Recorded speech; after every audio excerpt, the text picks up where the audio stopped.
अस्सलाम वालेकुम ख़वातीन और हज़रात, आई स्टोरीज़ एक नई वीडियो लेकर आपकी खिदमत में हाजिर है। उम्मीद करती हूँ आप सब लोग बिल्कुल खैरियत से होंगे।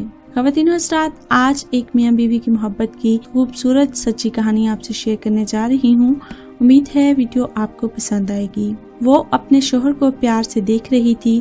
वो उसको कभी कभी अफसानवी किरदार लगता था, जिसका दिल देवता की तरह बड़ा था, जो मोहब्बत में लासानी था। आज वो माजी की सोचों में महव थी। उसे 5 साल पहले के वाकया याद आए तो उसकी आंखों में आंसू उमड़ आए। वो कितनी नादान थी। अगर उसे वो शख्स मिल जाए तो उसे कत्ल कर दे, चाहे बाद में उसे फांसी ही क्यों ना हो जाए। उसकी मुलाकात उस लड़के से पहली बार एक रेस्टोरेंट में हुई, जब वो अपनी सहेलियों के साथ खाना खा रही थी। उनकी नजरें आपस में मिली। उसकी शख्सियत में सहर था। उस लड़के ने एक पर्ची पर अपना फ़ोन नंबर लिखकर अपनी टेबल पर रख दिया। उसकी किस्मत ख़राब थी कि उसने वो पर्ची उठाकर पर्स में रख ली। ये बहुत ही बचकाना अमल था। कई दिन बाद उसने हिम्मत की और उसे फ़ोन मिलाया। उसकी बातों में अजीब मिठास थी, जिसकी वजह से वो आहिस्ता आहिस्ता उसके करीब आ गई। उसकी फैमिली लड़कियों की आज़ादी की कायल नहीं थी कि लड़कियों का लड़कों से यूं बात करने को मायूब समझा जाता, इसलिए छुप छुप कर बात करती। वो इस शख्स की तिलिस्माती शख्सियत के सहर में गिरफ्तार हो चुकी थी। घंटों फ़ोन पर बात करती। फिर लड़के ने मुलाकात के लिए इसरार करना शुरू कर दिया। पहले तो उसे मना करती रही, लेकिन एक दिन उसने मिलने की हामी भर ली। रेस्टोरेंट में जब दोनों ने आमने सामने बैठकर पहली दफ़ा बात की तो उसे बहुत अच्छा लगा।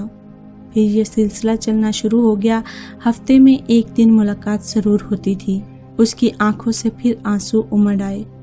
वो एकदम ख्यालात की दुनिया से वापस आ गई। उसने अपने शोहर को एक बार फिर प्यार की नज़र से देखा। उसे अगर इस बात की परवाह ना होती कि उसकी नींद खराब हो जाएगी तो ज़रूर उसके हाथों को चूम लेती, जिसने उसका बहुत मुश्किल वक्त में हाथ थामा था। आज नींद उससे कोसों दूर थी। वो फिर माजी की दुनिया में वापस चली गई। उस लड़के ने उसे पहली बार अपने घर आने की दावत दी। उसने बताया था कि वो यतीम है, उसका दुनिया में कोई नहीं है। इस वजह से उसे उसकी ज़ात से मोहब्बत के साथ हमदर्दी भी थी। घर में मुलाकातें होना शुरू हो गईं। फिर एक दिन मोहब्बत के नशे में वो गुनाह हो गया जिसका कोई इज्जतदार बंदा तसव्वुर भी नहीं कर सकता। वो इस दिन बहुत रोई थी, इससे ये गलती क्यों हो गई, मगर उसे इस लड़के की मोहब्बत पर भरोसा था। वो उसकी गलती को जल्द ही शादी के जरिए ठीक कर देगा। वो शादी का इसरार करती तो वो हंसकर टाल देता। इतनी भी क्या जल्दी है। वो बुरी तरह गुनाह की दलदल में फंस चुकी थी। फिर अचानक वो गायब हो गया। उसके बाद कभी उससे मुलाकात नहीं हुई। उसका घर भी खाली था, जो किराए का था। उसके मोबाइल नंबर भी बंद थे। उसने रो रो कर बुरा हाल कर दिया। उसका गुनाह इतना बड़ा था कि किसी को बता भी नहीं सकती थी। अंदर ही अंदर घुट घुट कर जी रही थी। चंद माह ही हुए थे। एक दिन उसका भाई बाहर से आया और उसे मारना शुरू कर दिया। वो बेरहमी से उसे मार रहा था, बस वो मारता ही चला जा रहा था। जब वो मार मार कर थक गया तो बोला, तुमको शर्म नहीं आई? हम सब की इज्जत खाक में मिला दी, तुम मर क्यों नहीं गई? उसके गरजने की आवाज़ सुनकर अम्मी और अब्बू भी आ गए। उसके मुंह से खून बह रहा था। तुम क्यों इस तरह बहन को मार रहे हो?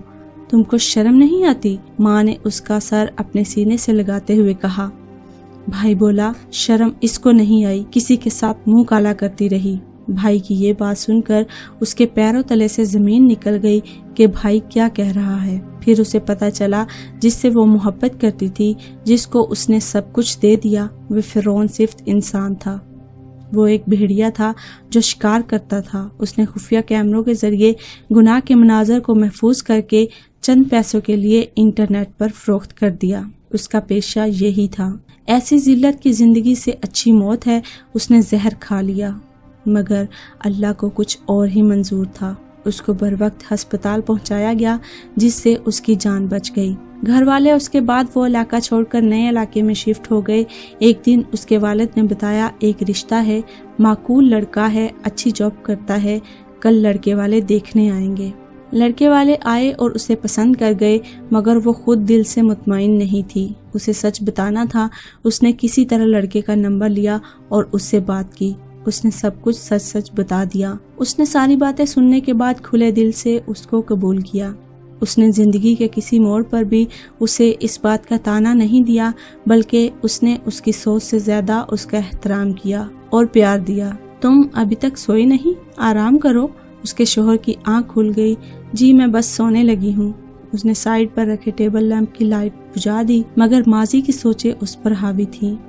نیند کی دیوی آج اس پر مہربان نہیں تھی۔ 10 سال بعد ایک دن دونوں میاں بیوی عام دنوں کی طرح شاپنگ پر نکلے۔ ایک اشارے پر ایک بھکاری ان سے بھیک مانگنے کے لیے آگے بڑھا۔ اللہ کے نام پر دے دو، اللہ جوڑی سلامت رکھے۔ وہ اسے صاف دیکھ سکتی تھی۔ اس نے 10 کا نوٹ پرس سے نکال کر اسے پکڑایا۔ اس کی زندگی کا آج بہت بڑا مسئلہ حل ہو گیا، جس نے اس کی روح کو اندر سے گھائل کر رکھا تھا۔ وہ اس فقیر کی جسمانی خستہ حالی کو دیکھ سکتی تھی۔ اس کے ہاتھ پاؤں بالکل بیکار تھے۔ وہ چلتا پھرتا موت کا شاہکار تھا۔ اس نے اپنی آنکھیں بند کر لیں اور گاڑی کی سیٹ سے ٹیک لگا دی۔ واقعی خدا کی لاٹھی بے آواز ہے۔ اس شخص سے کیا بدلہ لینا جو اللہ کے عذاب میں پہلے ہی مبتلا ہے۔ یہ فقیر وہی شخص تھا جس نے 10 سال پہلے اس کی عزت پر داغ لگایا۔ اس کے دل میں سکون تھا۔ اس کی بدلے کی آگ آج ٹھنڈی ہو چکی تھی۔ اشارہ کھل گیا۔ اس نے آنکھ کھولی۔ وہ جاتے ہوئے اس فقیر کو دیکھ سکتی تھی جو کہ ایک گاڑی کے پیچھے بھیک کے لیے بھاگ رہا تھا۔ خواتین و حضرات، ہماری آج کی کہانی کا مورل یہی ہے۔ خواتین و حضرات، انسان کو کسی کا بھی برا سوچتے ہوئے اس بات سے خبردار رہنا چاہیے کہ اللہ سب کچھ دیکھ رہا ہے اور اس کی لاٹھی بے آواز ہے۔ وہ کبھی بھی انسان کو پکڑ سکتا ہے اور اس کی پکڑ بہت شدید ہوتی ہے۔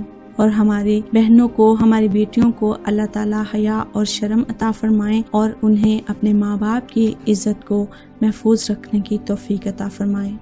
آمین۔ اسی میسج کے ساتھ ہمیں دیجیے اجازت۔ اپنا اور اپنے ساتھ دوسروں کا ڈھیر سارا خیال رکھیے گا۔ ہمیں اپنی دعا میں یاد رکھیے گا۔ اللہ حافظ۔